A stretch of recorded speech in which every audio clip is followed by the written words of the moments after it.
อาจารย์กล่าวธรรมะกันเล็กหน่อยนามัตถุรัตนตยัสสะขอความนอบน้อมของข้าพเจ้าจงมีแด่พระรัตนตรัยอภิวันทนาน้อมพระจอมไตรอันล้ำค่าพระพุทธาผู้โลกตั้งเป็นองค์แก้วหน่วยปฐมอภิวาทกราบก้มพระธรรมทรงทองใสเลิศวิไลงามงดดังสุรีแยงพื้นผู้เป็นพื้นหน้าบุญล้นพระสังโฆองค์เอกวันธนานบไว้ขมาก้มกราบการขอถวายความเคารพครูบาอาจารย์ทุกองค์ทุกองค์ขอการกล่าวธรรมะขอความสุขความเจริญจงบังเกิดมีแก่เจ้าภาพเจ้าศรัทธาเมื่อสุขุสุขคน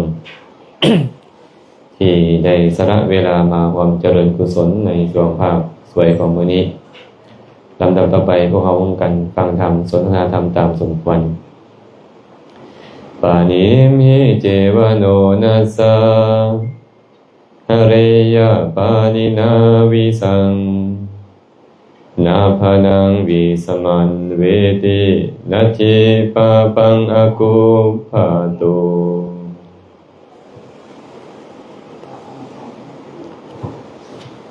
พระสัมมาสัมพุทธเจ้า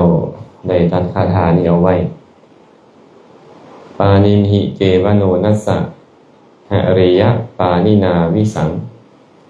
นาภานังวิสมันเวตินัตถิปาปังอกุภโตแต่เป็นภาษาบ้านเฮาบอกว่าเมื่อมือบ่มีบาดแผลเถิงแม่นบุคคลจะนำยาพิษไปด้วยฝ่ามือนั้นยาพิษก็บ่สามารถซึมซาบเข้าไปในมือของบุคคลผู้มีฝ่ามือที่บ่มีบาดแผลนั้นได้ชั้นใดความชั่วบาปกรรมกะยอมบ่ตามบุคคลผู้บ่ได้กระทำไปอันนี้พระพุทธเจ้าตรัสไว้แบบนี้ก่อนจะได้อธิบายขยายความเริ่มต้นก็ขออนุโมทนาบุญนำครอบครัวของพ่อนี่ก่อนออกมาลัยวงศ์กับวิไลพรวิไลสอนไม่ออกเลยเนาะพร้อมด้วยลุงป้าน้าอาท่านพ่อน้องพีกัลยาณมิตรบุญสุภูสุคนเป็นกับปลาลบไว้โดนเนาะบางอย่างจะให้เข้ามาสั่งอาหารอยู่เฮือนมาสนทนาธรรมะวันนี้ก็เป็นโอกาสดีเอิ้นว่าเมื่อเป็นมงคลเป็นอย่างจะบอกเมื่อเป็นมงคลหลายๆคนมักเรื่องมือเลิกเว้นคิดว่ามือนั่นแหละจะเป็นมงคลเนาะพอเข้ามาแล้วแม่ก็ให้ลูกลูกก็ให้แม่แล่นนำบ่ทันอยากได้มือนี้มือดีว่าซั่นแต่ครอบครัวผิดกันย้อนว่ามือนั้นก็บ่เป็นมงคลแล้วเนาะบ่เป็นมงคลแล้วฉะนั้นเวลาที่ครูบาอาจารย์ไปเฮือนเฮาน่ะเพิ่นมักสูตรบ้านเฮาเอิ้นว่าสูตร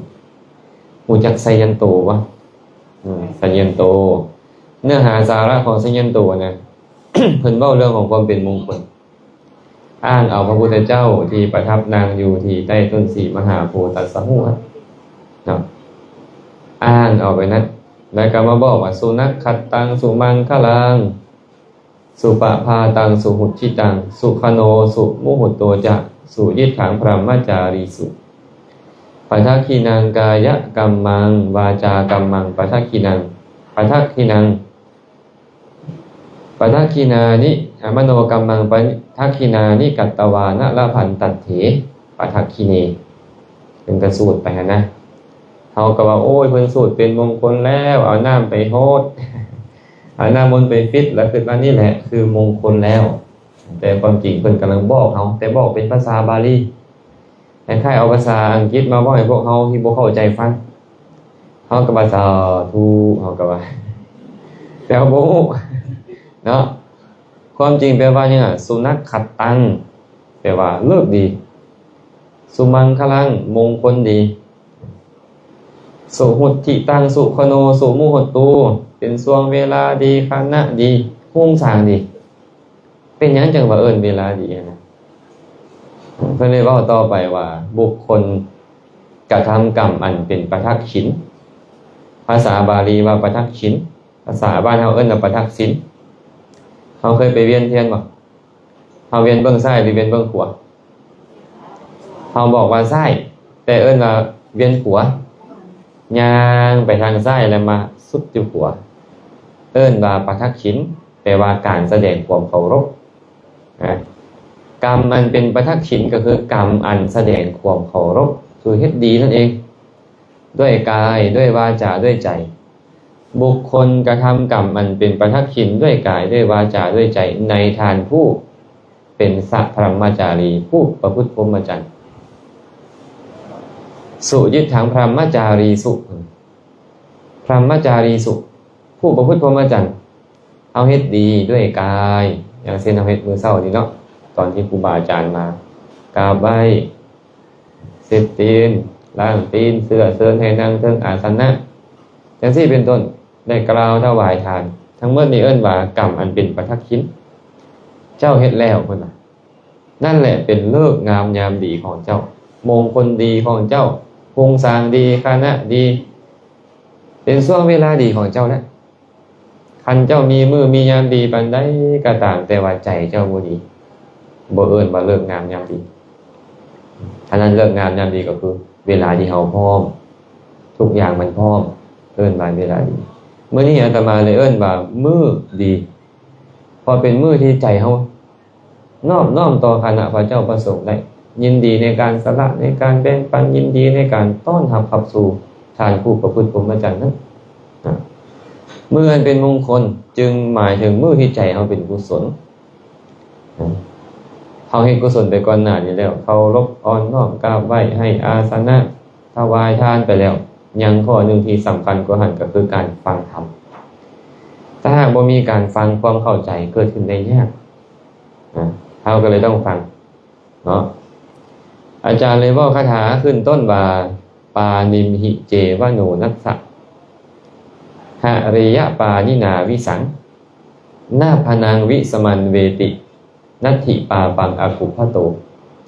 เมื่อฝ่ามือของบุคคลบ่มีบาดแผลถึงเขาจะเอาฝ่ามือนั่นนะใส่ยาพิษไปยาพิษก็ยอมบ่ซึมซาบเข้าไปในร่างกายเขาได้เพราะฝ่ามือเขาบ่มี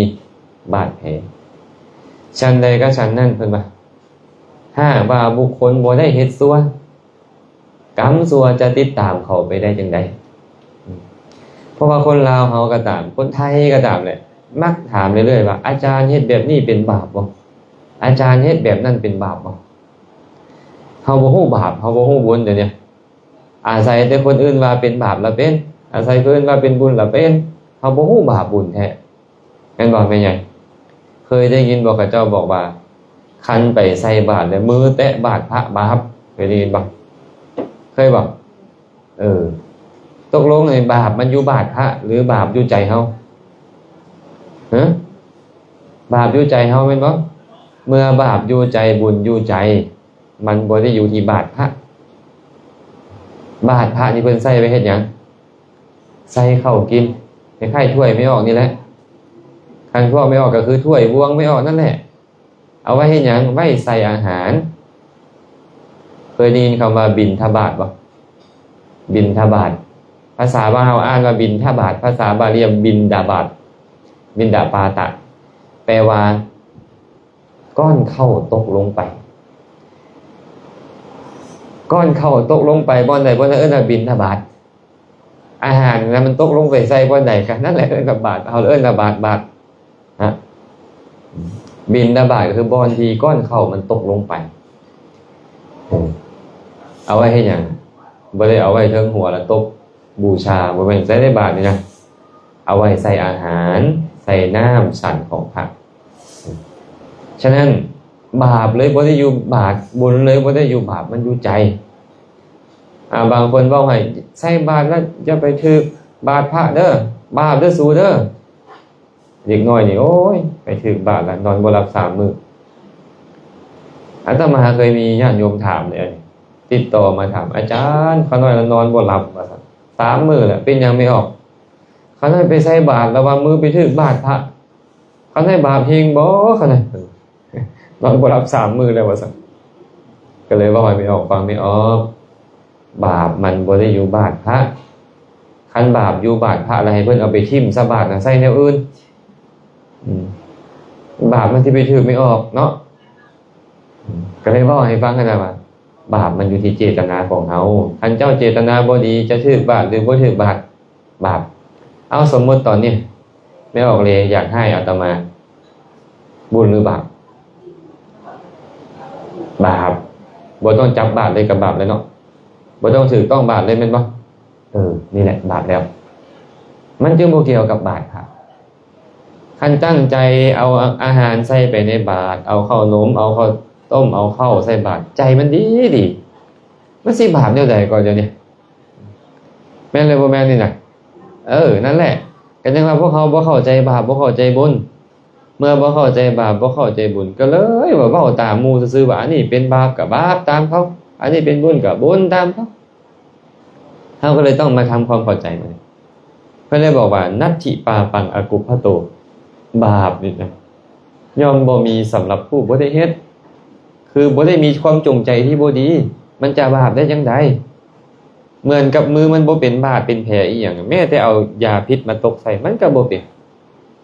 อย่างเช่นแม่ออกเลยไปนำหมู่ก็ไปฆ่าเป็ดฆ่าไก่ไป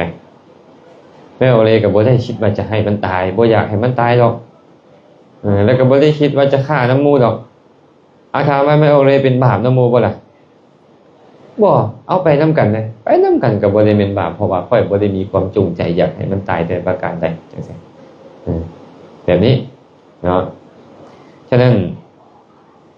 พุทธศาสนานี่นะเพิ่นสอนเหตุสอนผลสอนเหตุสอนผลมีเหตุจึงมีผลบุคคลสร้างเหตุอันใดได้รับผลอันนั้นพวกเรา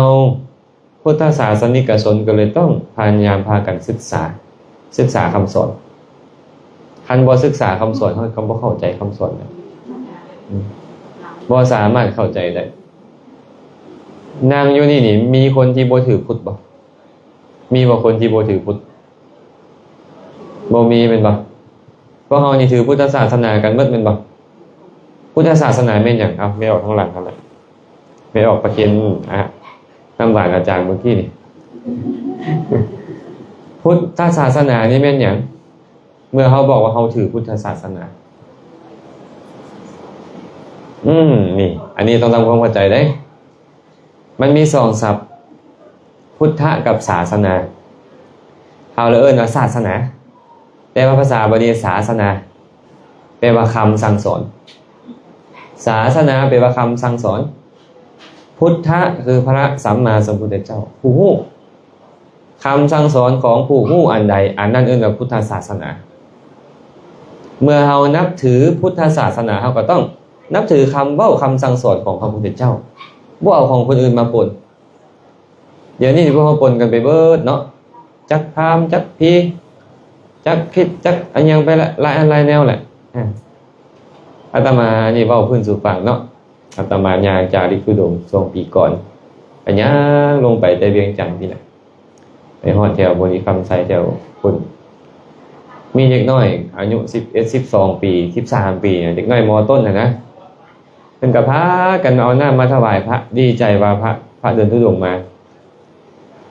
ากราบว่าอยู่เอาเงินมาให้ก็เลยว่าอาตมาบ่เอาเงินเด้ออาจารย์บ่แม่นอาจารย์หลวงพ่อเขาเอิ้นเป็นตาเป็นแยงเวียนขึ้นจังได๋เอิ้นหลวงพ่อล่ะหลวงพ่อมีฝ่ายผูกแขนบ่อาตมาก็เลยว่าโอ้ยอาจารย์บ่ได้เอามานะหลวงพ่อบ่ได้เอามานำเด้อเลยหลวงพ่อบ่ได้เอามานำก็รุ่นพ่อเขาพุ่นแหละไปก็ตรงเขาเอิ้นหลวงพ่อนั่นแหละแต่ว่ามาคิดเบิ่งแล้วพวกเฮาบ่เข้าใจพุทธศาสนาเพราะว่าสิ่งเหล่านี้นี่นะเป็นสิ่งที่แปลกปลอมเข้าใจคำว่าแปลกปลอมบ่พ่อใหญ่พ่อใหญ่เคยเห็นต้นหมากมี่บ่ต้นหมากมี่นี่นะมีภาคเรารู้จักภาคเนาะกาฝากนะพอกาฝากพวกนกพวกกามันขี้ใส่ขออภัยอาจเป็นคำเว้าที่หยาบเลยพอนกพวกกาไปกินหมากไห้แล้วก็ไม่ขี้ซะเนาะมันก็เริ่มกลืนกินต้นไห้ต้นหมากมี่ไปกินกลืนไปกลืนสุดท้ายเมิดต้นหมากมี่อันนี้คือกันศาสนาพุทธแท้ๆคือคำสั่งสอนให้ละชั่วให้เฮ็ดดีให้บ่ต้องเพิ่งพาผู้ใดต้องเพิ่งตัวเองอัตตาหิอัตโนนาโถ ตนเป็นที่พึ่งของตนโกหินาโถปโรสิยาบุคคลอื่นไผสิเป็นที่พึ่งของเขาได้อัตตนาหิสุทันเตนะนาถังละภติทุนละพังเมื่อตนเองฝึกฝนตนเองดีแล้วยอมได้ที่พึ่งที่หาได้ยากเจ้าบ่เข้มแข็งเจ้าเลยต้องไปขอฝ่ายผู้แข็งจากคนอื่นเจ้าบ่เข้มแข็งคันเจ้าเข้มแข็งพอเจ้าเข้าใจความจริงพอเจ้าบ่ต้องเพิ่งอีหยังเห็นบ่เจ้าต้องการให้พญานาคพญาครุฑพญาแถนซอยเจ้าบ่เข้มแข็งจิตใจเจ้าบ่เข้มแข็งเจ้าเลยต้องอาศัยผู้อื่นมาเป็นที่พึ่งพุทธศาสนาจึงสอนให้ตัวเองฝึกใจให้เข้มแข็งฝึกใจให้เข้มแข็งให้เข้าใจความจริงแล้วบ่ต้องเอาผู้ใดมาเป็นที่พึ่งแต่บ่ได้หมายความว่าเขาเป็นที่พึ่งของเฮาบ่ได้บ่แม่นจังซั่นเลยหมายความว่านี่นะคันบุญเฮาบ่ส่งผลไผก็เฮ็ดเป็นที่พึ่งให้เฮาบ่ได้คันบุญเฮาส่งผลผู้อื่นก็จังค่อยเป็นที่พึ่งให้เฮาได้พ่อแม่อ้ายเอ้ยน้องมิตรสหายลูกเต้าคันคนที่บ่มีบุญลูกเต้าเขาก็ยังทิ่มถึกบ่เขาบ่อยู่นำซ้ำเห็นบ่คนบางคนลูก9คน10คนนอนอยู่เฮือนผู้เดียวเป็นอัมพฤกษ์อัมพาตก็บ่มีผู้ใดมาเบิ่งเป็นหยังจึงเป็นจังซั่นบุญเจ้าบ่ดีเนี่ยเห็นบ่อดีตชาติเจ้าเนี่ยเจ้าเคยเฮ็ดแนวบ่ดีมานี่แหละผู้ใดก็สั่งเจ้าบ่อยากดูแลเจ้าท่านเจ้าบ่เฮ็ดเองให้เป็นที่พึ่งนี่แหละฉะนั้นพุทธศาสนาเด้อสอนให้เบิ่งตัวเองเนาะเดี๋ยวนี้ความแปลกปลอมมันเข้ามาหลายในพุทธศาสนาจนเฮาเห็นดูเข้าเฮาเลยเห็นว่านี่เป็นเครื่องหมายของศาสนาแทบจะบ่มีเลยว่าผู้ใดไปวัดแล้วบ่ขอฝ่ายผูกแขนจากญาติผู้เป็นบ่ไม่ออกเลยว่าเกือบทุกคนเลยอาตมาเห็นนะมีฝ่ายผูกแขนบ่มีตู่ดีบ่อาจารย์ฟันดีบ่เมื่อคืนนี่นะบางคนถามเดี๋ยวนี้อาตมาเคยเว้าหยอกเขาเทื่อนึงเขาถามอาจารย์ฟันดีบ่มีความฝันจังหน่อยบ่ก็เลยเว้ากับเขาว่าพอไม่ออกพวกเจ้ามักแต่ความฝันนะบ่มักความจริงบ่โอ้ยคัน3ตัวแดงๆแห้งคักพุ่นน่ะเขาเว้าหั่นน่ะแสดงว่าเขาบ่เข้าใจพุทธศาสนาแท้เห็นว่าพระนี่เป็นผู้วิเศษคันบวชมาแล้วต้องบอกใบ้ให้หวยเป็นต้องพิเศษกว่าคนที่บ่ได้บวชซ้ำหั่นเองเดี๋ยวนี้ย้อนเฮาบ่พากันศึกษาสำคัญได้ไอ้พวกเฮานี่คือกันเนาะเฮาบอกว่าเฮานับถือพุทธศาสนาพวกเฮาก็เลยต้องเข้าใจว่าอันใดคือพุทธศาสนาไม่ออกอย่างก่อนเมื่อกี้นี่ไม่ออกคุยป่ะเริ่มเข้าใจแล้วเนาะศาสนาแปลว่าคำสั่งสอนของพุทธะเอิ้นว่าพุทธศาสนาแล้วพุทธศาสนาสั่งสอนอย่างสั่งสอนธรรมะมีหลายหมวดทานศีลภาวนาข้อประพฤติปฏิบัติระหว่างการอยู่ร่วมกันในสังคมพระองค์สอนเมื่อเขาก็เลยต้องเอาใจเข้าไปศึกษาได้เขาว่าตลอดว่าพุทธังสรณังคัจฉามิธัมมังสรณังคัจฉามิสังฆังสรณังคัจฉามิเมื่อกี้อาจารย์ก็พาบอกเอิ้นมาอย่างเมื่อกี้นี่เขาเอิ้นมาอย่างอันพุทธังสรณังคัจฉามิแปลว่าจังได๋ข้าพเจ้าถึงเซิงพระพุทธเจ้าว่าเป็นที่ระลึกว่าเป็นที่เพิงว่าเป็นที่กำจัดภัยได้จริงเพื่อเรียกว่าไตรสรณคมนั่นบ่ไตรสรณคมมาจาก3ศัพท์ไตรมาจากคำว่าติหรือเตแปลว่า3มีการแปลงมาเป็นภาษาสันสกฤตเป็นภาษากัมพูชาไตรครับว่าเอาก็เลยเอิ้นไตรไปตามกันเลยเนาะมาจากคำว่าติแปลว่า3สรณะแปลว่าชีเพิงหรือชีระลึกคัมมนะเฮาอ่านภาษาบ้านเฮาว่าคมภาษาบาลีว่าคัมมนะแปลว่าการถึงว่าเป็นสรณะเอิ้นว่าสรณคมการเข้าถึงว่าสิ่งใดเป็นสรณะเอาเลยใส่คำว่าตินั่นก็แปลว่าไตนั่นนะเอิ้นว่า3ค่อยถึง3อย่างนี้ค่อยเข้าถึง3อย่างเข้าถึงแบบไหนเข้าถึง3อย่างเข้าไประลึกอยู่ว่าพระพุทธเจ้ามีคุณแบบนี้และแบบนี้เป็นพระอรหันต์ปราศจากกิเลสเครื่องมัวหมองเป็นผู้ตรัสรู้ชอบด้วยพระองค์เองรู้จริงเห็นจริง แนะนำแต่ทางที่ถูกต้องเท่านั้นจังซี่เป็นต้นเอิ้นว่าถึงพระพุทธเจ้าเป็นสรณะแม้พระธรรมที่พระองค์แสดงแล้วนั่นก็เป็นธรรมเครื่องออกจากทุกข์บำบัดความกระวนกระวายใจบำบัดทุกข์ใจได้โลกนี้มีสองอย่างเลยเป็นไงเด้อโลกกายและโลกใจพระพุทธเจ้าบอกว่าภิกษุทั้งหลายโลกมีสองอย่างหนึ่งโลกกายสองโลกใจภิกษุทั้งหลายบุคคลบางคนในโลกนี้อาจจะปฏิญญาณตนเองได้ว่าค่อยบ่เป็นพญาติบาดเหาเลยบ่มีโรคเลยตลอด10ปีได้20ปีได้30 45ปีหรือตลอด100ปีได้โรคกายนี่นะแต่บุคคลจะมาปฏิญญาณว่าค่อยบ่มีโรคใจเลยแม้เสี้ยวขณะหนึ่งเป็นเรื่องที่เป็นไปได้ยากเว้นแต่พระอรหันต์แต่พวกเราเดี๋ยวก็โรคใจเดี๋ยวก็โกรธเดี๋ยวก็บ่พอใจเดี๋ยวก็มักเดี๋ยวก็ยินดีเดี๋ยวก็อิจฉาเดี๋ยวก็ขี้ที่เดี๋ยวก็ถือเนื้อถือโตเห็นบ่เดี๋ยวก็จิตใจหดหู่ท้อถอยเกียจคร้านมันเป็นแบบนี้อยู่ตลอดโรคใจจึงครอบงำพวกเราอยู่ตลอดธรรมะคำสอนของพระพุทธเจ้าจึงมาบำบัดโรคใจโรคกายบางอย่างเกิดจากใจมะเร็งเนาะมะเร็งนี่เกิดจากอาหารก็มีเห็นบ่เกิดจากจิตคิดบ่ดีก็มีบางคนนี่โอ้ยคิดนำลูกนำผัวบ่คิดนำธุรกิจการงานบ่คิดหลายๆมะเร็งกินครับโรคใจก็มีขั้นใจดีนี่นะโรคมันก็เกิดได้ยากแต่บ่ได้หมายความว่าเกิดบ่ได้นะบางคนนี่ใจดีอยู่แต่ว่ากรรมเก่ามันส่งผลมันก็เลยเป็นเหตุให้มีโรคภัยคือกันเนาะธรรมะจึงบำบัดโรคใจโดยตรงคือกิเลสคนเฮาทุกข์ย้อนอย่างสมมุติเนี่ยมี2อย่าง1ทุกข์ย้อนบ่มี2ทุกข์ย้อนบ่พอไอ้ทุกข์ย้อนบ่มีนี่นะเมื่อมันมีแล้วยังพอบำบัดมันได้แต่ทุกข์ย้อนบ่พอนี่นะบำบัดบ่เต็มจักเทื่อหาแนวมาบำบัดบ่ได้เนาะฉะนั้นธรรมะคำสอนจึงมาบำบัดโรคใจเนี่ยเฮาเข้าถึงพระธรรมต้องแบบนี้ได้ต้องรู้ว่าธรรมนี่แหละเป็นเครื่องบำบัดทุกข์ให้เฮาและพระสงฆ์นี่ล่ะเข้าถึงพระสงฆ์ไปไหนพระสงฆ์ปฏิบัติดีปฏิบัติชอบปฏิบัติตรงปฏิบัติเพื่อรู้แจ้งปฏิบัติสมควรปฏิบัติออกจากทุกข์ผู้ใดก็ตามได้ถวายทานเจาะจงพระสงฆ์อานิสงส์ยอมมากมายมหาศาลอันนี้เป็นการเข้าถึงพระสงฆ์บ่แม่นแค่เว้านะเมื่อกี้นี่เฮาเว้าแล้วล่ะเนาะเฮาเว้าแต่ผู้เฮาคิดนำบ่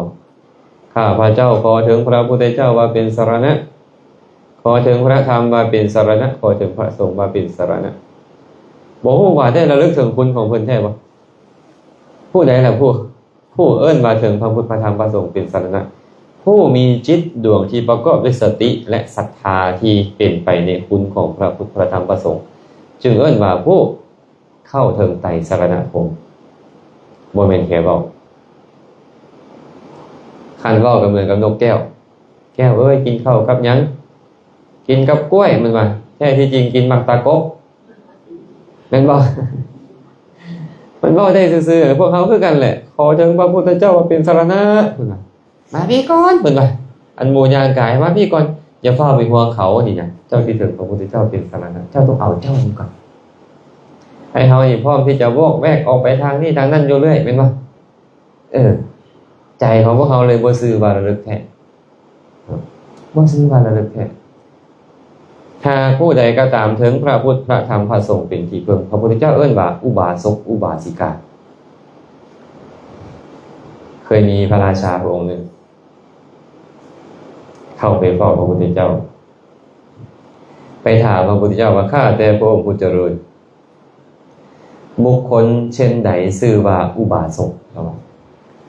อันนี้ปิดให้อาจารย์ก็ได้อาจารย์แพร่แอร์แพร่พัดลม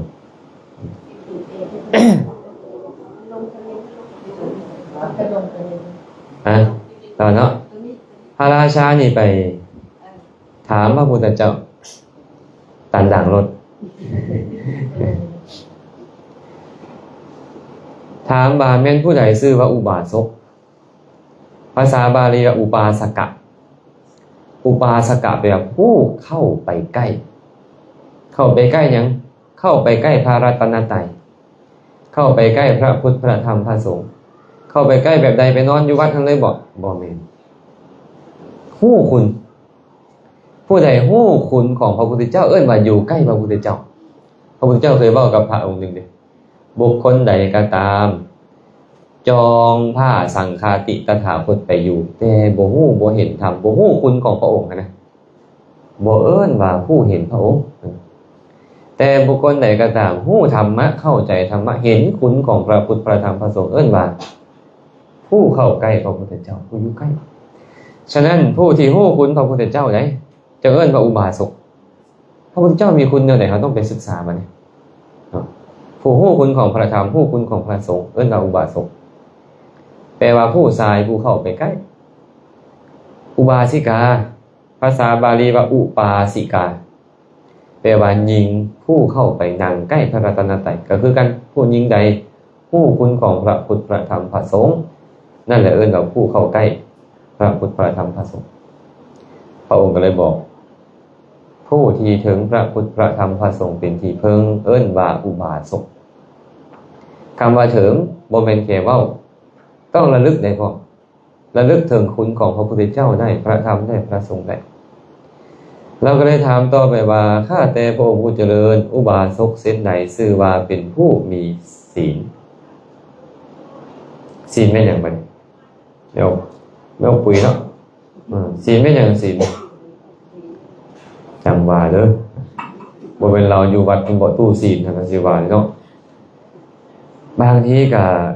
เฮาว่าจะเฮาถือศีลไปถือศีลนำกันเด้อเพิ่นถ่ายลง Facebook หั่นนะแต่บ่ฮู้ว่าผู้ศีลหรือบ่ผู้ถ่ายลงเฟซก็ได้ต้องเข้าใจพอสมควรเลยเนาะแม่นบ่ไปออกอยู่หลังบนหมู่หั่นอิงฟ้าอยู่หั่นเป็นจังได๋โตศีลนี่นะจอยบ่หรือตุ้ยหรือหุ่นดีๆศีลบ่มีโตเฮาว่าจังได๋เมื่อกี้นี่หาพ่อโยมพ่อโยมแม่เพิ่นเว้าเมื่อกี้นี่ปานาติปาตาเวระมณีสิกขาปะทังสมาธิยามิข้าพระเจ้าขอสมาทานแปลว่าถือเอาเซิงสิกขาบทที่เว้นขาดจากการเฮ็ดชีวิตสัตว์อื่นให้ตกล่วงศีลจึงหมายถึงความตั้งใจที่จะบ่เฮ็ดหยังบ่เฮ็ดการฆ่าเป็นต้นเอิ้นว่าความตั้งใจที่จะเว้นมีบ่เมื่อกี้มีความตั้งใจจะเว้นบ่เรือเว้าซื่อคันหาเฮาเว้าซื่อๆเฮาบ่มีความตั้งใจจะเว้นบ่ชื่อว่ามีศีลเว้ามื้อละ10รอบก็บ่ชื่อว่ามีศีลเนาะฉะนั้นเด้อสมาทานศีลก็คือตั้งใจจะเว้นจากหยังคันศีลของพวกมีออกกันตั้งใจจะเว้นจากการฆ่าสัตว์จากการลักทรัพย์จากการประพฤติผิดในกามจากการเว้าตัวจากการดื่มน้ำเมาเอิ้นว่าศีลมีอยู่บ่เมื่อกี้นี่มีผู้คิดแบบนี้บ่ลืมอาตมาเพิ่นก็ลืมคิดแสดงว่าแค่เว้ายังบ่มีศีลคันบ่เว้านี่บัดเนี่ยมีศีลได้บ่บ่เว้าก็มีคันมีความตั้งใจถึงเจ้าเว้าบ่เป็นเลยจักปานาฮีเว้าบ่เป็นดอกคิดในใจแต่ว่าข้อยจะบ่ฆ่าสัตว์จะบ่ลักทรัพย์จะบ่ประพฤติผิดในกามข้อยจะบ่ตัวไผข้อยจะบ่ดื่มน้ำเมาชื่อว่าเขามีศีลเป็นหยังจึงต้องไปขอนำพระละศีลนำบ่แม่นพระให้ศีลโยมบ่ได้โยมต้องเฮ็ดศีลของโยมเองแต่พระเป็นผู้นำพาเว้าสำหรับคนที่ยังบ่ฮู้หรือเว้าบ่เป็นซื่อๆเนาะและก็แค่เว้าบ่ซื่อว่ามีศีลเฮาละบอกพระให้ศีลคันพระให้ศีลได้แม่ตู้บ่ต้องเฮ็ดหยังถ้าขอศีลนำพระแล้วก็ไปสวรรค์เลยแม่นบ่เฮาต้องเฮ็ดเองศีลเฮาต้องเฮ็ดศีลของเฮาเองตั้งใจเด้อตั้งใจมื้อละน้อยก็ดีมื้อนี้ข้าพระเจ้าจะบ่ดื่มน้ำเมาตอนแลงว่าโอ้ยอดบ่ได้แล้วแล้วก็อย่ามันยังได้ตนสวยอยู่เนาะยังได้ตนสวยก็ดีได้ตอนแลงพลาดไปแล้วตอนดึกมาหรือมื้อเช้ามาก็เอาสมาทานใหม่ข้าพระเจ้าจะงดเว้นแบบนี้น่ะได้มื้อละน้อยก็ดีเคยมีเรื่องราวเกิดขึ้นมีเทวดาตนหนึ่งเอิ้นว่าเวมณิกะเปรต เป็นเทวดาที่มีวิมานแต่ว่าทุกข์เหมือนเพศอดีตชาติเรานะเราเคยเป็นนายพรานเราเห็นอย่างนายพรานล่าสัตว์ไปล่าสัตว์ไปยิงสัตว์ไปไถ่แห้วอะไรเนาะเลี้ยงชีพแบบนั้นเด้คันบ่เฮ็ดก็บ่ได้อยู่บ่ได้กินก็ได้เฮ็ดพามาเลี้ยงครอบเลี้ยงครัวมาขายเด้มื้อนึงไปเจอกับพระเพิ่นไปปฏิบัติธรรมอยู่ป่าเพิ่นก็เลยโอ้ยเฮ็ดจังได๋เนาะสิซอยพ่อนี่ได้ก็เข้าไปหาพ่อเจ้ารักษาศีลได้อยู่บ่ท่านอาจารย์ข้าน้อยที่รักษาศีลได้จังได๋ข้าน้อยขาดสัตว์ซุมื้ออยู่นี่อาจารย์เอ้ยว่าซั่นตอนเจ้านอนกลางคืนเจ้าก็ฆ่าว่าบ่ออกบ่ได้ฆ่าเขานะตอนนอนกลางคืนนี่นะอ้าวเจ้ารักษาศีลกลางคืนก็บ่ได้ว่าคันเจ้ารักษาบ่ได้มื้อเจ้าก็รักษากลางคืนเอาโดยได้คันเป็นอย่างนั้นนะว่าซั่นตอนสวยเราก็ไปล่าสัตว์กลางคืนมาเราก็มาตั้งใจว่าจะบ่ฆ่าเฮ็ดแบบนี้มาจนว่าเราเฒ่าแก่และตายแต่ในขณะที่ตายนะนึกถึงความดีได้ไปเกิดเป็นเทวดาปรากฏว่าตอนกลางเว้นนี่นะเราต้องทุกข์ทรมานกลางคืนเรามีความสุขเสวยผลของศีลที่ตัวเองรักษาพอใกล้สิแจ้งมาโอ้ยให้แล้วใกล้สิแจ้งต้องถูกลงโทษต้องได้รับทุกข์พอตกตอนแรงมาเราก็สบายใกล้สิแจ้งมาละให้อีกแล้วเป็นแบบนี้อยู่บ่แม่น100 ปีบ่แม่น100 ปีบ่แม่น1,000 ปีหลายแสนหลายล้านปีแล้วไหวบ่ล่ะพวกเขาหรือว่าจะต้องการไหม้อยู่นรกอย่างเดียวเลยฮะบ่คักเลยเนาะการสั้นศีลก็ต้องรักษาเด้นะศีลต้องรักษาเด้ถ้ารักษาไปได้หลายๆมื้อเลยก็แห่งดีก็บ่ว่าสิเอาซุมื้อขนาดนั้นก็ดื่มซุมื้อเพิ่นว่าบ่ไม่ออกก็ได้ฮะโอ้บุญงานเทื่อนึงก็จังมีเทื่อนึงที่บ่เนาะก็มื้อที่เหลือก็สมทานศีลหรือบ่ได้แท้ๆก็สมทานกลางคืนตัวเองมีศีลละตายตอนกลางคืนก็ยังพอได้ไปสวรรค์นะการทานศีลคือหยังการงดเว้นหรือความตั้งใจจะงดเว้นผู้ใดเอาให้เฮาเฮ็ดเองนี่แหละจึงบอกว่าตนเป็นที่พึ่งของตนเองต้องเฮ็ดความดีเองสมาทานศีลศีลที่เฮาสมาทานดีแล้วก็เป็นที่พึ่งของพวกเฮาไปเป็นที่พึ่งของพวกเฮาพระพุทธเจ้าก็เลยตอบเราว่าอุบาสกผู้เว้นขาดจากการฆ่าสัตว์เว้นขาดจากการลักทรัพย์เว้นขาดจากการประพฤติผิดในกามเว้นขาดจากการเว้าตัวจากการดื่มน้ำเมาซื่อว่าอุบาสกผู้มีศีลเราก็เลยถามต่อว่าข้าแต่พระผู้เจริญอุบาสกผู้เช่นใดขนาดซื่อว่าเฮ็ดประโยชน์ตนเองบ่เฮ็ดประโยชน์คนอื่นบางคนนี่เห็นแก่ตัวเลยเนาะมีบ่อยู่นี่คนเห็นแก่ตัวอาตมายกนิ้วเลยอาตมากับผู้นึง อยากได้ความสุขผู้อื่นทุกข์ก็ยาดอกข่อยอยากได้ความสุขแม่นบ่ไอ้หลายเทื่อเฮาเป็นจังนั้นแม่นบ่พระพุทธเจ้าก็เลยตอบว่ามหานามะอุบาสกผู้มีศรัทธาด้วยตนเองบ่ขวนขวายให้หมู่มีศรัทธานำอุบาสกผู้มีศีลด้วยตนเองแล้วบ่ขวนขวายให้หมู่มีศีลนำอุบาสกผู้ที่ยินดีในการให้ทานด้วยตนเองแล้วบ่ขวนขวายให้หมู่ได้ให้ทานนำอุบาสกผู้มีความปรารถนาเห็นผู้มีศีลด้วยตนเองแล้วบ่ขวนขวายให้คนอื่นเห็นผู้มีศีลนำอุบาสกผู้ยินดีในการฟังธรรมด้วยตนเองแล้วบ่ขวนขวายให้หมู่ได้ฟังธรรมนำอุบาสกผู้ที่ทรงจำธรรมะด้วยตนเองแล้วบ่ขวนขวายให้หมู่ทรงจำนำอุบาสกผู้ที่พิจารณาเนื้อความของธรรมะแล้วบ่ให้หมู่พิจารณานำและอุบาสกผู้ที่พิจารณาเนื้อความแห่งธรรมเข้าใจแล้วนำไปประพฤติปฏิบัติได้บ่ขวนขวายให้หมู่เป็นเหมือนกันกับตนนี่แหละมหานามะชื่อว่าอุบาสกเฮ็ดแต่ประโยชน์ตนบ่เฮ็ดประโยชน์ทานผู้ใดสิเป็นจังไดก็อย่าค่อยมีศรัทธาค่อยก็พอแล้วดีบ่ดีแล้วเด้ถือว่าดีแล้วเนาะ ตัวเองมีศีลดีดีผู้อื่นบ่มีก็ย่าเขาค่อยก็เอาโตค่อยรอดนี่แหละเป็นยอดดีแล้วค่อยก็ยินดีในการให้ทานแบ่งปันอยู่ผู้อื่นก็ย่าเขาไปแล้วละโลกนี้ก็ไปแล้วนี่เนาะคิดแบบนี้อยากเห็นผู้มีศีลค่อยก็ได้เห็นแหละผู้อื่นก็ย่าเขาบางทีก็มีแบบนี้ได้ตัวเองยินดีในการฟังธรรมแล้ว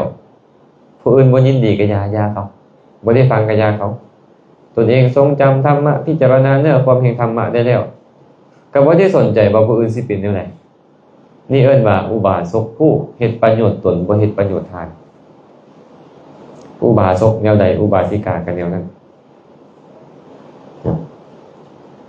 อาตมาก็ว่าดีแล้วแหละที่มีแล้วหลายๆคนที่เขาบ่คนป่วยค่อยได้ประโยชน์เองแล้วหมู่สิเป็นจังไดก็ย่าเขาแต่ว่าบางคนบ่แม่นเนาะบางคนนี่โอ้เห็นว่ามันมีประโยชน์เฮ็ดจังได๋เขาสิได้ประโยชน์จากเขาก็มีอยู่แม่นบ่เจ้ามหานามะก็เลยถามต่อว่าข้าแต่พระองค์ผู้เจริญและอุบาสกผู้เช่นใดข้าน้อยเฮ็ดประโยชน์ตนนำเฮ็ดประโยชน์ทานนำพระพุทธเจ้าก็บอกว่าอุบาสกคนใดตนเองมีศรัทธาแล้วคนควรให้หมู่มีศรัทธานำได้ยินได้ฟังธรรมแล้วมีศรัทธาฮู้ว่านี่ดีเฮ็ดจังได๋เนาะพ่อแม่ของเฮาสามีภรรยาของเฮาลูกเต้าของเฮามิตรสหายของเฮาจะมีศรัทธาเหมือนกันกับเฮาเนาะคนควรนี่เอิ้นว่าเฮ็ดประโยชน์ตนนำเฮ็ดประโยชน์ทานนำตนเองมีศีลแล้วฮู้ว่าศีลนี่ดีนะเฮ็ดจังได๋พ่อแม่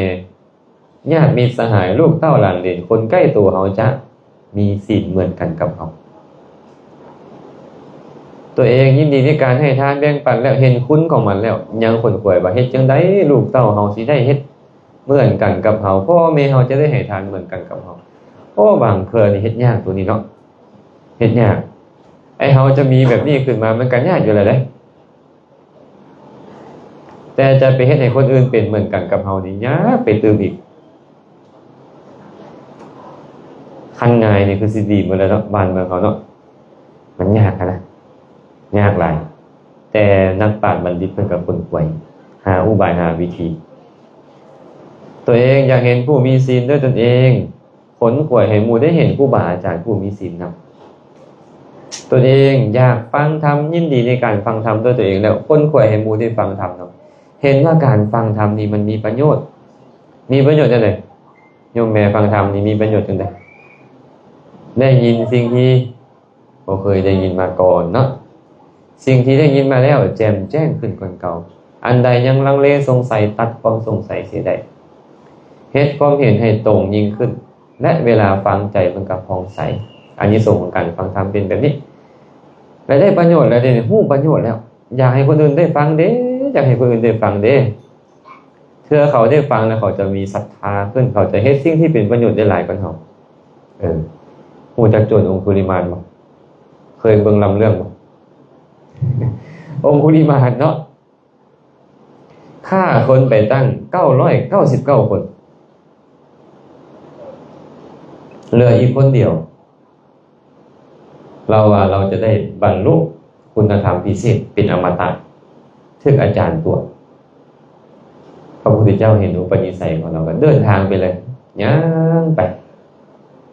ชาวบ้านชาวเมืองเห็นกับอาจารย์ขออภัยพระโคดมเขาเอิ้นพระพุทธเจ้าเอิ้นว่าพระโคดมอย่าไปเด้อทางนั้นเด้อมีจอมโจรชื่อว่าองคุลิมานได้ลัดฆ่าคนอยู่คนไป30-40คนเนี่ยเราฆ่าทิ่มหมดเอาเราบ่อยู่40-50คนนี่นะพระพุทธเจ้าก็มิดย่างต่อกลุ่มที่2ที่3ก็เว้าคือกันเลยแต่พระพุทธเจ้าก็บ่สนกันย่างต่อองคุลิมานนี่เห็นพระพุทธเจ้ามาแต่ไกลแล่นลัดเลยไหลพระพุทธเจ้า48กิโลจังฮู้จังเมื่อยแล่นไป48กิโลแล่นนำพระพุทธเจ้าน่ะแต่พระพุทธเจ้าก็ย่างเสยแต่เราบ่ทันน่ะธรรมดานี่เราแล่นไวกว่ามากมีกำลังหลายกว่าสร้างแต่ว่าแล่นบ่ทันพระพุทธเจ้าเมื่อยแล้วก็หยุดพอหยุดแล้วก็เอิ้นใส่สัมมณะติฏฐะสัมมณะ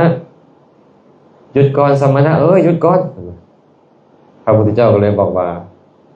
เฮาหยุดแล้วแต่เจ้ายังบ่หยุด คำว่าสั้นๆเย็นๆใจคนที่จะฆ่าคนละฆ่ามาเป็นร้อยเป็นพันแล้วหยุดสงักเลยสมณะนี่เขาบ่ตัวนะเป็นอย่างสมณะองค์นี้ค่อยหยุดอยู่เขาบอกว่าค่อยบ่หยุดบ้านเราย่างอยู่เราคือบอกว่าเราหยุดอันเราว่าหยุดอันเราว่าบ่หยุดหันแม่นอย่างแท้เราก็เลยถามเฮาหยุดอยู่ท่านบอกว่าบ่หยุดแต่ท่านย่างอยู่ท่านบอกว่าท่านหยุดอันใดคืออันหยุดของท่านนะอันใดคืออันบ่หยุด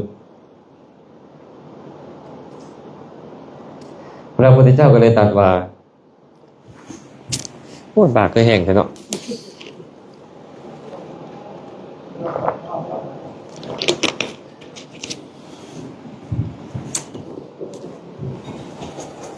ถาดไปหลายไปจักเนาะถาดน้ำหน่อยพระพุทธเจ้าก็เลยตรัสว่าเฮาหยุดฆ่าสัตว์แล้วมีมือวางสัตว์ตาอาวุธวางไม้ค้อนก้อนดินแล้วบ่เฮ็ดชีวิตสัตว์อื่นให้ตกล่วงไปแล้วมีจิตใจอีดูกูนาในหมู่สัตว์เฮาจึงซื่อว่าหยุดถึงแต่ย่างไปเอิ้นว่าหยุดแต่เจ้าหั่นนะถึงหยุดอยู่แต่ใจเจ้าบ่เคยคิดหยุดฆ่าบ่ได้วางสัตว์ตาอาวุธมีจิตเข็นฆ่าสัตว์อื่นเลยบ่ซื่อว่าหยุดว่าซั่นซ้ำนี่แหละไม่ออกเลยจากมหาโจรที่พระราชากับย่านเรามหาโจรนี่นะพระราชามีกำลังไพ่คนเป็นหมื่นเป็นแสนแต่ย่านเราย่านโจรผู้นี้สุดท้ายเรากลับกลายเป็นคนดีเนี่ยนำสัตว์ตาอาวุธไปทิ่มเนาะนำสัตว์ตาอาวุธไปทิ่มเมิดสุดท้ายเราออกบวชแล้วบรรลุเป็นพระอรหันต์ไปเบิ่งดูนี่นะซัวปันใดแต่ได้ฟังธรรมและกลายเป็นคนดีเลยถึงจะซัวซ่าลามกปันใดก็กลายเป็นคนดีเลยย้อนการฟังธรรมลูกเต้าลานเลนเขาคือกันบางคนนี่โอ้ยคือบ่ขี้หายเอาแท้ๆติดยงติดยาติดเหล้าเมาสุรามักขี้ลักมักซกมักฆ่ามักตีบางเทื่อเขาอาจจะยังบ่ได้ยินธรรมะบ่ได้เห็นประโยชน์อาตมาสังเกตเบิ่งหลายๆคนบางคนนี่สิป่นฮอดพระพุ่นน่ะตอนเป็นวัยรุ่นนั่นแหละสิฆ่าพระบาดได้ฟังธรรมออกบวชมาเป็น30 พรรษาแล้วก็มีปานนั้นบ่ได้ไม่ออกเลยอาตมาเองก็คือกันใช้ชีวิตแบบวัยรุ่นน่ะวัยรุ่นช่วงที่ยาเสพติดมันหาง่ายเลยบ่เนาะเหล้ายาปลาปิ้งโอ้ยมันมีแต่การตีกันฆ่าการกินยุกกินยาเมาสุราฆ่าฟันรันแทงบาดได้ฟังธรรมก็คืออยากเป็นคนดีอยู่เลยมันมาได้ยินธรรมะตอนมาบวชแล้วโอ้ยธรรมะดีแท้คือบ่ได้พ่อตั้งแต่ตอนยังน้อยๆพูนใจค่อยคือขี้ห้ายแท้ผ่านมานี่ค่อยเว้ากับพ่อกับแม่ลมกับพ่อกับแม่ค่อยคือบ่เคยลมดีเลยเฮ้ยนี่มันคิดน่ะเนาะเว้ากับหมู่กับพวกก็คือกันมันคือบ่เคยดีเลย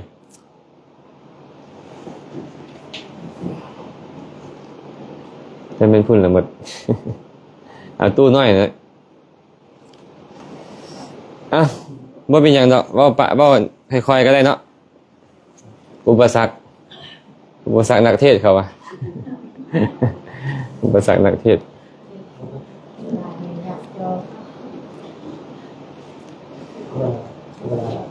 พอใส่แล้วเมื่อกี้นี่ไงพอองค์คุลิมานเนาะกำลังว่าสู่ฟังว่าคันผู้ใดก็ตามเขาได้ฟังธรรมแล้วคนควรให้หมู่ได้ฟังธรรมนำมันจะเป็น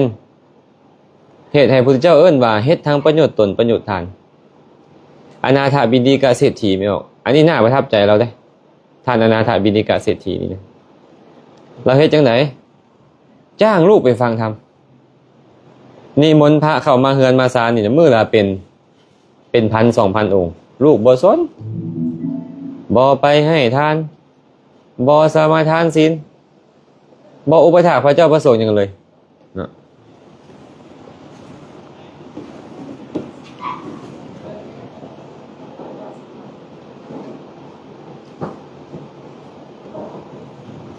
ว่าปากเป้าทีแหละ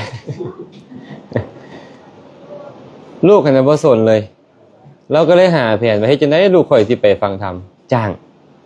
เอาเงินจ้างให้ไปรักษาศีลเราก็ไปรักษาศีลแต่เราบ่ฟังธรรม กลับมาก็คือเก่าจนสุดท้ายเราเอาเงินจ้างให้เจ้าไปฟังธรรมแล้วเว้าธรรมะข้อนึงให้พอฟังพอจะให้เจ้า 1,000 ก็หาปะนะคันเทียบกับเงินซุมื้อก็ประมาณ6ล้านบาทค่อยให้เจ้า6ล้านบาทเจ้าจื้อธรรมะข้อเดียวไม่ค่อยฟังบ่ให้ค่อยฟังไปเราก็ตั้งใจฟังอยากได้เงินเนาะตั้งใจฟังอยากจื้อนะสุดท้ายบรรลุเป็นพระโสดาบันกลับมาบ่เอาแล้วค่าจ้างเนี่ยค่าจ้างรางวัลบ่เอาแล้วเนี่ยบาดได้ฟังธรรมแล้วมันเปลี่ยนแปลงการสั้นถ้าหากว่าเราสามารถที่ให้ลูกให้หลานเฮานี่นะได้มีโอกาสฟังธรรมให้พ่อให้แม่ก็ตามให้เพื่อนมิตรสหายก็ตามมีโอกาสฟังธรรมเขาอาจจะพลิกจากความบ่ดีกลายเป็นคนดีได้แบบนี้เลยการฟังธรรมสำคัญผู้ใดก็ตามได้เฮ็ดด้วยตัวเองแล้วยังคนควรให้หมู่ได้เฮ็ดนำผู้นั้นจึงชื่อว่าเฮ็ดประโยชน์ตนประโยชน์ทานและทรงจำธรรมะพิจารณาธรรมะก็เช่นเดียวกันเนาะพระพุทธเจ้าเลยบอกนี่แหละอุบาสกผู้เฮ็ดประโยชน์ตนนำเฮ็ดประโยชน์ทานนำได้ประโยชน์ตนพร้อมได้ประโยชน์ทานพร้อมกันสิ่งที่สำคัญที่สุดคือการฟังธรรมคันบ่ฟังมันบ่ฮู้นะโยมเอ้ยมันบ่ฮู้คือเว้ามาจะส่วนเบื้องต้นนั่นแหละพุทธศาสนากันยังบ่ฮู้ซ้ำบางเทื่อเนาะมันแม่นอีหยังกันแท้พุทธศาสนานี่ศีลก็ยังบ่ฮู้ว่าศีลมันคืออีหยังมันเป็นแนวใดแต่ข่อยก็บอกว่าข่อยถือพุทธอาตมาเลยเอิ้นว่าสร้างปั้นหม้อ บ่มีหม้อใส่เคยได้ยินบอกคำก่อนกับเจ้าบ่บ้านใกล้ทาบ่มีน้ำกินสร้างปั้นดินบ่มีหม้อใส่เลี้ยงไก่บ่ขันอยากขึ้นสวรรค์ให้ไปแก้สิ้นอยู่วัดอย่าเฮ็ดแท้ได้ข้อสุดท้ายนี่บ้านใกล้ทาบ่มีน้ำกินเป็นจังได๋คือบ่มีน้ำกินบ่ไปตักอ่ะมันบ่ไหลเข้าปากได้น้ำนี่แม่นบ่แม่นหรือบ่แม่นเอ้าเจ้าตั้งเฮือนอยู่แคมป์ทานี่แหละแต่ว่าน้ำมันก็ไหลย้อนเจ้าบ่ไปตักมากินมันสิได้กินบ่คือกันเฮือนก็อยู่ติดกับใต้วัดนั่นแหละอยู่ติดกำแพงวัดเลยเฮือนนั่นน่ะแต่บ่สนบ่ให้ทานบ่สมาทานศีลบ่ซอยเหลือวัดมาบ่เข้าไปกราบพระเจ้าพระสงฆ์บ่มีการฟังธรรมอีหยังเลยนี่เอิ้นว่าบ้านไก่ทาบ่มีน้ำกินใกล้บ่เฮานี่ล่ะใกล้ทาบ่ หลายๆคนนี่เฮือนใกล้ทาอยู่ได้นี่เนาะแต่บ่มีน้ำกินสร้างปั้นดินบ่มีหม้อใส่ปั้นมาแล้วก็ขายมันสิมีไส้บ่พ่อพระดอนขายหมดอ่ะคือกันเลยเพิ่นว่าข่อยถือพูดรูปอยู่บ่ได้ประโยชน์หยังจากพุทธเลยนั่นบ่ฟังธรรมบ่ฮู้สัมมาพุทธสอนหยังพูนฝรั่งมังค่าเขาไปฟังธรรมเขาไปนั่งสมาธิเดินจงกรมสบายอกสบายใจเขาเอาธรรมะไปประพฤติใช้ในชีวิตครอบครัวเขามีความสุขไอ้พวกเขาบอกแต่ข่อยถือพุทธแต่บ่ได้หยังเลยเหมือนกับสร้างปั้นหม้อนั่นแหละเฮานี่รักษาพุทธไว้ให้คนอื่นเข้ามาได้รสชาติของพุทธได้เอาพุทธศาสนาไปใส่ไปเบิ่งแม่เดี๋ยวนี้นะทางตะวันตกพวกฝรั่งมังค่าเขาบางประเทศประกาศเป็นศาสนาประจำชาติไปแล้วทั้งที่เขาบ่เคยถือศาสนาพุทธเลยแต่หลังจากมีคนนำไปเผยแพร่ได้ยินได้ฟังแล้วโอ้มันเข้าใจแล้วมันเอาไปเป็นไส้ได้เขาประกาศเป็นศาสนาประจำชาติเขาแล้วไอ้พวกเขานี่บอกแต่ค่อยพุทธแต่บ่ฮู้ดอกฮู้แต่บุญพระเวทเป็นอย่างฮู้แต่บุญพระเวทเพราะเพิ่นสอนแต่พระเวทเนาะก็เลยจบซะมันแหละไปก็ไปเต้นลำวงซะนะเข้าวัดก็เข้าตอนใดไปท้ายเบาไซแม่นบ่ เต้นลำวงแล้วก็เข้าไปท้ายเบาไซวัดนั้นค่อยได้ไปวัดแล้วมื้อนี้น่ะเพิ่นว่าแม่นแท้ไปท้ายเบาซื่อๆเนาะมันก็เลยบ่ได้ประโยชน์อีหยังเลยนี่เด้อเอิ้นว่าบ้านสร้างปั้นดินบ่มีหม้อไส้ก็คือประกาศว่าตัวเองเป็นพุทธแต่บ่ได้เข้าใจพุทธแท้เพราะบ่มีการฟังธรรมครับเลี้ยงไก่บ่ขันเฮ็ดได้ดีเฮานี่เลี้ยงไก่บ่ขันสมัยก่อนเนาะพวกเขาบ่มีโมงทำนะแม่นบ่อาศัยไก่มันขันไก่ขันกกไก่ขันกลางไก่ขันแจ้งแม่นบ่มีเวียกได้ลุกไปเวียกมีนาได้ไปนามีตรงมีซ่อนได้ไปยามตรงยามซ่อนอาศัยเสียงของไก่มันปุ๊บให้เฮาตื่นแม่นบ่ผู้เฒ่าเพิ่นเลยบอกว่าเลี้ยงไก่บ่ขันนี่นะหมายถึงเลี้ยงยาคูแต่ยาคูบ่ขันบ่ปลุกญาติโยมเลย ญาติโยมเอ้ยอันนี้เป็นทานอันนี้เป็นศีลอันนี้เป็นภาวนาอันนั้นความงมงายบ่เฮ็ดเด้อบ่ปลุกบ่ปลุกจักเทื่อบ่ขันเบิ่งเขาเจ้าดูขาไก่ผู้อกเขาก็เอาหัวไปให้ยาคูกินแม่นบ่ปนปลาบักแซ่บๆผัวเขาบ่ได้กินลูกเขาบ่ได้กินเขาหิ้วข้ามทงข้ามทาไปให้ยาคูกินยาคูกินแล้วยาคูเฮ็ดหยังนอนขาขึ้นห้างพันยาสูบมากระโดดกับเปิด2 7สีทีวีเพื่อคุณมาเบิ่งบัดเนี่ยเบิ่งมวยจบกันแล้วบ่ปลุกเขาเลยเขากำลังลุ่มหลงอยู่นี่เขาบ่ฮู้นะเดี๋ยวนี้เจ้าก็ต้องปลุกเขาอันนี้ทานอันนี้ศีลอันนี้ภาวนาบ่เฮาบ่เฮ็ดเด้เลี้ยงไก่บ่ขันเพิ่นว่าสิบ่ได้ต้มบ่ฮะคันบ่ขันนี่เอาต้มซะได้เนาะเอาตัวคันเพิ่นมาเลี้ยงจะได้ตื่นเนาะปลุกเฮาตื่นได้นี่เด้คันท่านนี่แหละเอิ้นว่าเลี้ยงไก่บ่ขันอยากขึ้นสวรรค์ไปแก้ศีลอยู่วัดเป็นแนวใดไปแก้ศีลอยู่วัดอย่าไปเฮ็ดแท้ได้ไปฮอดวัดแล้วแก้ศีลฟาดออกมาขึ้นสวรรค์บ่แม่น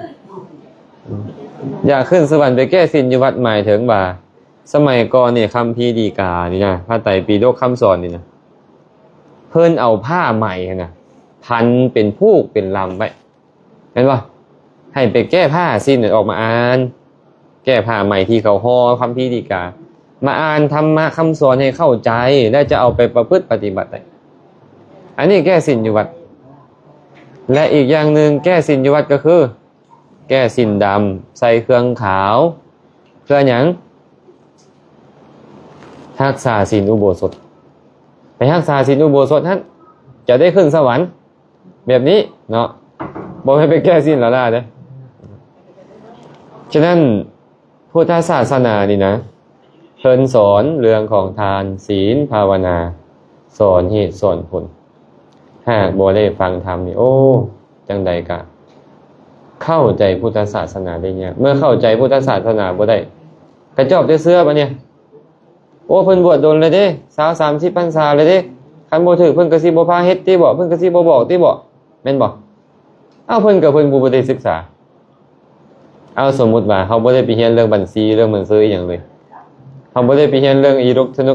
ล็กทรอนิกส์อีหยังเขาเจ้าเลยเฮาสิเป็นบ่ล่ะเอาอยู่โดนแล้วได้ล่ะอยู่มา50-60 ปีเลย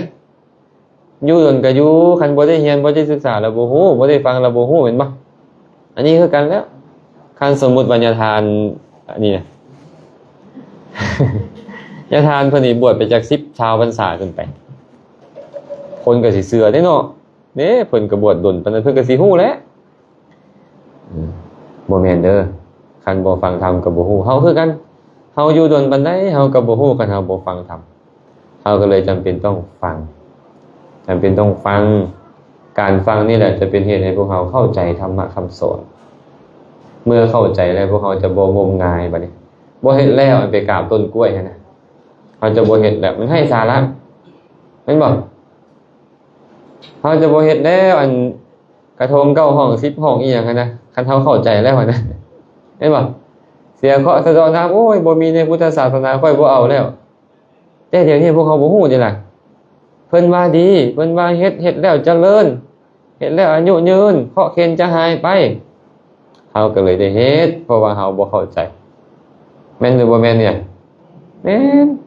พระพุทธเจ้าเด้เป็นหยังเพิ่นคือยังเจ็บยังป่วยอยู่เพิ่นสะเดาะเคราะห์บ่เป็นบ่พระพุทธเจ้านี่คือขี้ห้ายแท้พระพุทธเจ้านี่คือบ่เก่งเท่าครูบาอาจารย์สมัยนี้ฮะไม่เป็นจังได๋เพิ่นยอมรับกรรมเพิ่นสอนเรื่องกรรมเรื่องผลของกรรมเพิ่นบ่ได้สอนให้ตัดกรรมแม่นบ่เพิ่นก็เลยยอมรับพระพุทธเจ้าก็ยังถือเขาด่ายังถือเขาซ้อเสียดยังถือเขาก้าวตูยังถือเขาจ้างคนไปฆ่าอยู่ยังถือกิ้งขี้หินไปทับอยู่เพิ่นคือบ่แก้กรรมเพิ่นให้มันแล้วซะคันว่าพุทธศาสนานี่สอนแนวนั้นได้แท้บ่เฮ็ดผู้ใดก็เฮ็ดบ่ได้แม้แต่เป็นพระพุทธเจ้าแล้วก็เฮ็ดบ่ได้มีแต่ยอมครับคันซั่นพระพุทธเจ้าบ่ได้แม่นผู้วิเศษที่เหนือกรรมพระพุทธเจ้าก็ยอมรับกรรมอยู่ภายใต้บนพื้นฐานของกรรมนี่แหละศาสนาพุทธเลยสอนเรื่องกรรมเรื่องผลของกรรมโดยตรงเลยและก็หาอุบายให้เจ้าต้องออกจากการวนเวียนในการเสวยผลของกรรมนั้นหมายถึง เส้นทางอันเฮ็ดให้เขาถึงพระนิพพานอันนี้เป็นสิ่งที่พวกเราคนต้องคิดเนี่ยคนต้องคิดเนาะคือไม่ออกเลยนี่แหละนิมนต์ไปเฮือนเขาน้อยเด้ให้ผู้อื่นได้ฟังนำเขาน้อยเด้สมมุติสินะก็แสดงว่าเฮาเฮ็ดทางประโยชน์ตนประโยชน์ทานเป็นอุบาสกอุบาสิกาผู้ประเสริฐนะจังโมงเลยบ่นี่เนาะที่2 โมงครึ่งแล้วอ่ะโอ้ยบ่ายโมงได้สอนต่อเสียดายเนาะเวลาบ่พอบ่คันได้เปิดโอกาสให้ถามคำถามจากคำถามมีคำถามบ่ใครมีคำถามจะให้ถามจากคำถามมีข้อสงสัยบ่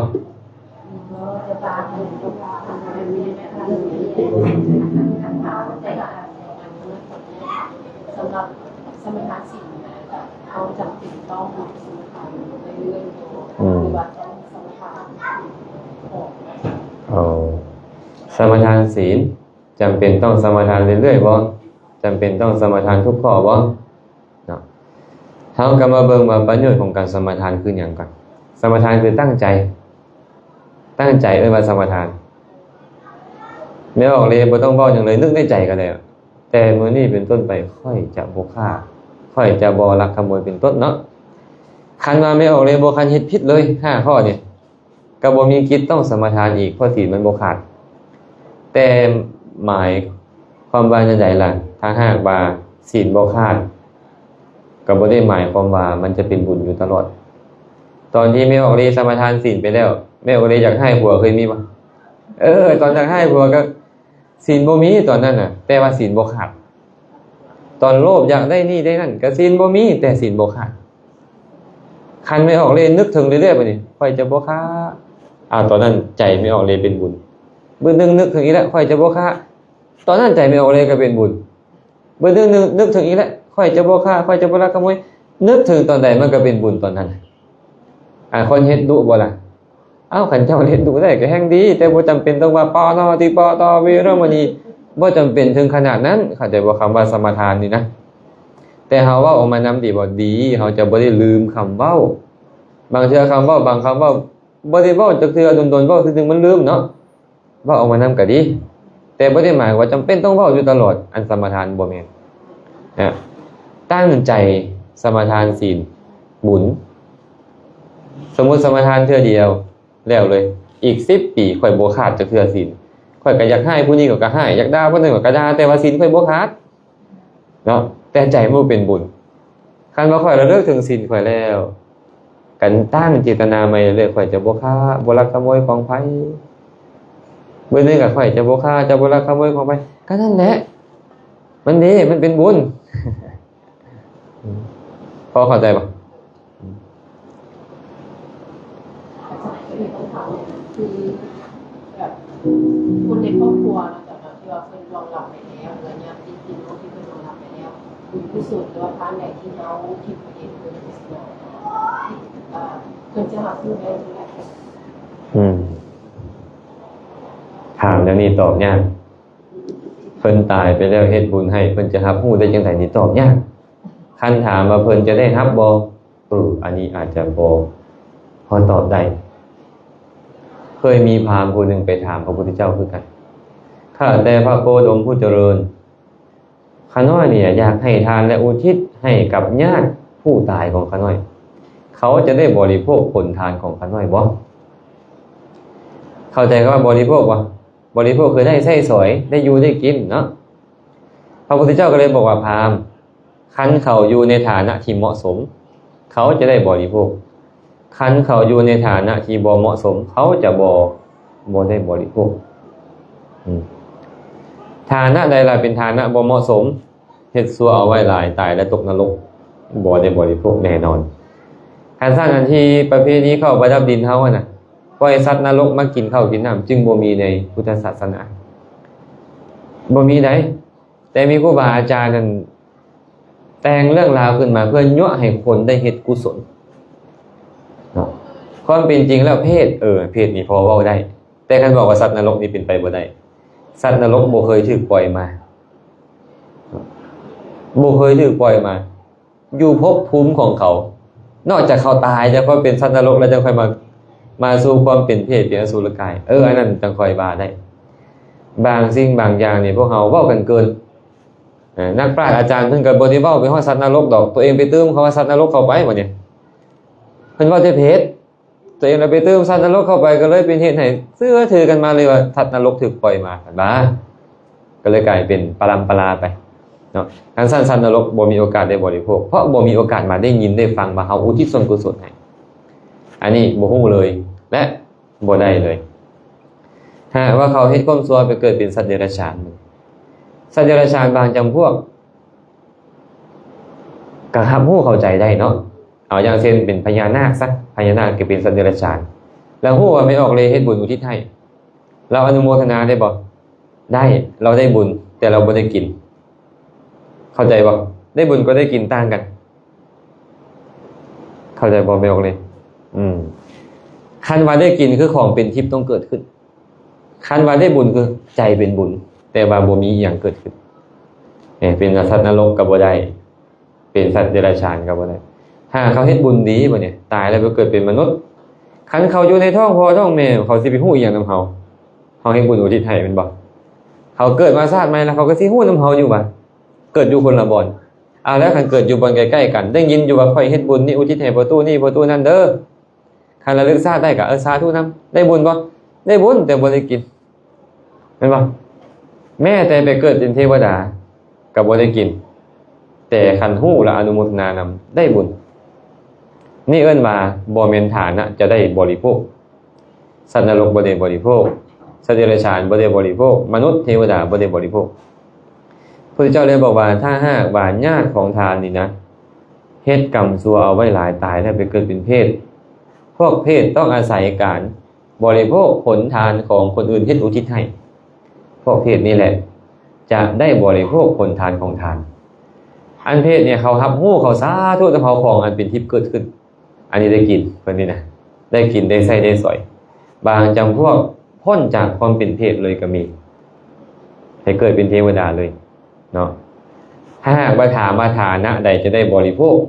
เป็นฐานะแบบนี้คันว่าฐานะใดได้บุญนำเขาฮู้แล้วเขาสาธุกันได้บุญนำแต่ได้บริโภคแค่เพศแต่เมื่อออกเลยถามว่าเขาจะฮู้ได้จังไดอันนี้เขาบ่ฮู้บางเทื่อเขาไปเป็นสัตว์นรกบ่มีผู้ใดนำเขาไปบอกเขาก็บ่บุญเขาแม่นบ่แต่เฮาก็ได้แต่เว้าไปนี่แหละข้าพเจ้าขออุทิศส่วนกุศลให้พ่อให้แม่ให้ญาติกาวงศาผู้ใดรับรู้แล้วอนุโมทนาบุญนำข่อยเด้อผู้ใดยังบ่ฮู้ก็ขอให้เทวดาทั้งหลายนำข่าวสารนี้ไปบอกเขาให้ฮู้ได้ให้ร่วมอนุโมทนาข่อยได้ถ้าก็ได้เว้าแต่สำคัญแหละแต่ว่าเขาจะได้รับรู้หรือบ่ได้รับรู้มันอยู่ที่ฐานะของเขาเองหน้าที่ของเขามี2อย่าง1เฮ็ดบุญ2อุทิศให้แต่หน้าที่ของการรับรู้และอนุโมทนามันต้องเขาเองเท่านั้นเขาบ่สามารถไปแก้ไขอีหยังเขาเจ้าได้เนาะแล้วจะฮู้ได้บ่อาจารย์ว่าเขาได้บุญจากเขาฮู้บ่ได้นอกจากว่าเขาได้แล้วเขามาหาเฮาเลยไปเกิดเป็นเทวดาแล้วมาบอกค่อยได้บุญนำเจ้าเลยเด้อค่อยพ้นจากความเป็นเพศน่ะมีบ่สมัยพุทธกาลมีเฮ็ดบุญอุทิศให้แล้วเขาได้อนุโมทนาแล้วเขาไปเกิดเป็นเทวดาทั้งที่เขาเป็นเพศอยู่แล้วไปเกิดเป็นเทวดาแล้วก็มาบอกพระว่าข้าน้อยนี่นะเป็นเพศทานพระสารีบุตรเฮ็ดบุญอุทิศให้ข้าน้อยแล้วข้าน้อยอนุโมทนาสาธุการพ้นจากความเป็นเพศเด้อข้าน้อยบอกเพิ่นให้ข้าน้อยเด้ก็ไปเสวยผลของเพิ่นอยู่สวรรค์แบบนี้นี่มีเนาะเข้าใจบ่บุ๊เข้าใจเนาะมีแนวอื่นอีกบ่คือท่านจากระเบียบเราในของสงฆ์บ่สามารถทำคือเราจะเนาะว่าถ้าสมมุติว่าเขามีแบบประวัติปัจจัยอย่างพอแม่ว่าอยากให้คือทำผู้หัดกับที่ชื่อแล้วก็ผู้มอบกับที่ชื่อนะจ๊ะคำถามเพิ่นดีเลยเพิ่นถามว่าตามวินัยของสงฆ์ของพระนี่นะเพิ่นห้ามพระบ่ให้รับเงินแม่นบ่แต่ถ้าหากโยมอยากจะถวายอยากจะให้เพิ่นได้ใช้สอยอยากจะเกิดประโยชน์กับเพิ่นบ่ผิดทางโยมบ่ผิดทางพระเฮ็ดแนวใดแม่นบ่อันนี้ดีแต่ว่าอาจารย์ตอบยามใดเขาก็ด่าอาจารย์ยามนั้น เพราะผิดใจพระอันนี้ก็เว้าตามตรงเนาะพระพุทธเจ้าห้ามพระอันนี้ขอเว้าหลักฐานให้ฟัง พระองค์บอกว่าโยปนะภิกขุชาตารูปะระชาตังปุคคันเหยวาปุคคันหาเปยวาอุปนิคิตตังวาสาทิเยยะนิสสกิยังปาจิตติยังภิกขุใดรับเงินด้วยตนเองให้คนอื่นรับแทนหรือยินดีเงินทองที่เขาเก็บไว้เพื่อตนเป็นอาวัตปาจิตติที่ต้องสละเงินทิ่มคันบ่สละเงินทิ่มแสดงอาวัตกับบุรุษแสดงเป็นร้อยเทื่อกับบุคคลต้องสละทิ่มฉะนั้นพระนี่เนาะสมมุติอาจารย์นี่นะไม่ออกเลยอาจารย์ก็ได้ขอถวายเงินอาจารย์เท่านี้เท่านั้นอาจารย์ก็บ่ปฏิเสธ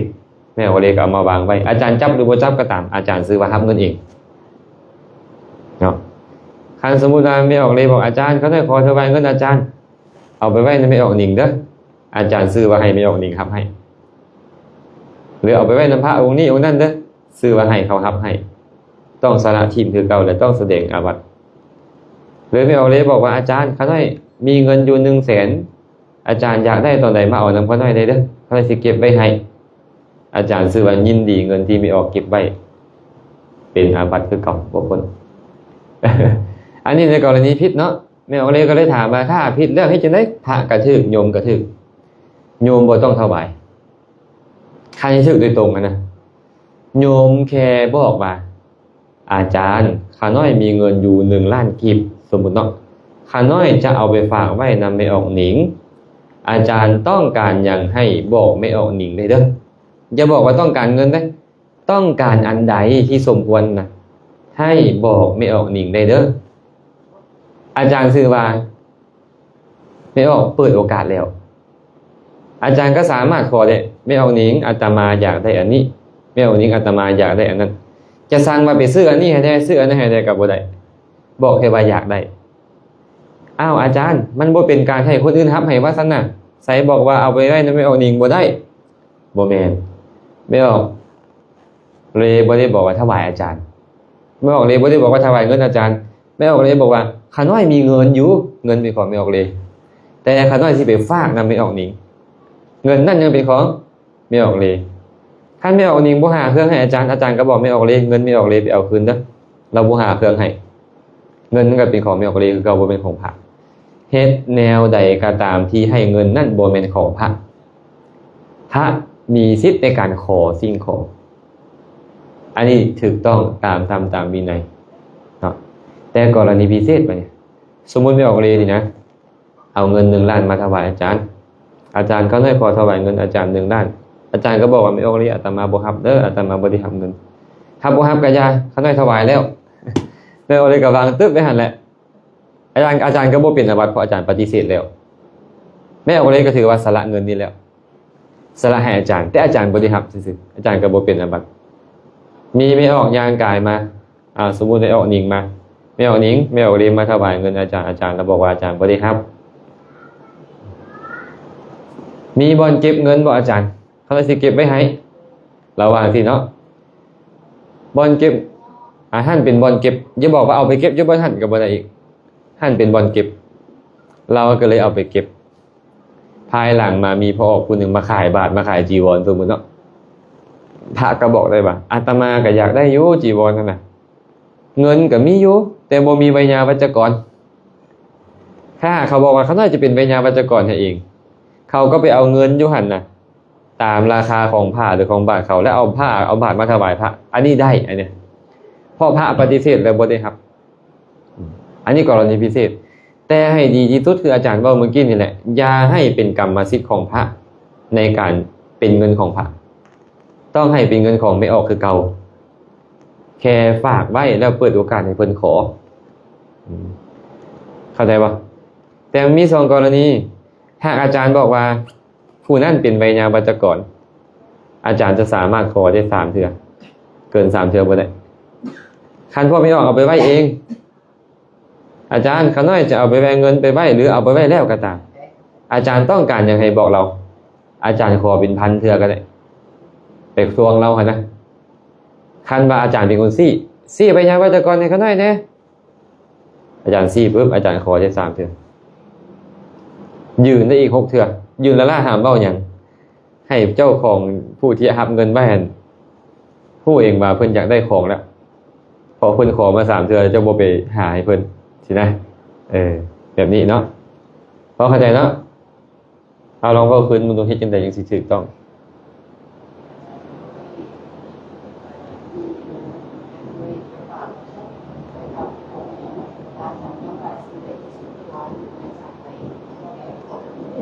ต้องขออาจารย์ว่า ไปบอกไปขอกันเลยไปบอก นี่แหละ แบบนี้แหละ ยากบ่บ่ยากเนาะบ่ยากเอาสาธุก็น่าจะพอสมควรเนาะมื้อนี้เนาะที่ได้สอนต่ออนุโมทนาบุญนำขอให้บุญกุศลนี้จงเป็นปัจจัยอำนวยไว้ใส่ให้ทางทั้งหลาย จงได้ประสบพบเจอแต่ความสุขปราศจากทุกข์ทั้งปวงหากปรารถนาสิ่งหนึ่งประการใดอันเป็นไปในทางที่ชอบประกอบด้วยธรรมแล้วก็ขอให้ความปรารถนาของทุกคนทุกทานจงสำเร็จโดยทั่วกันทุกทานทุกคนเถิด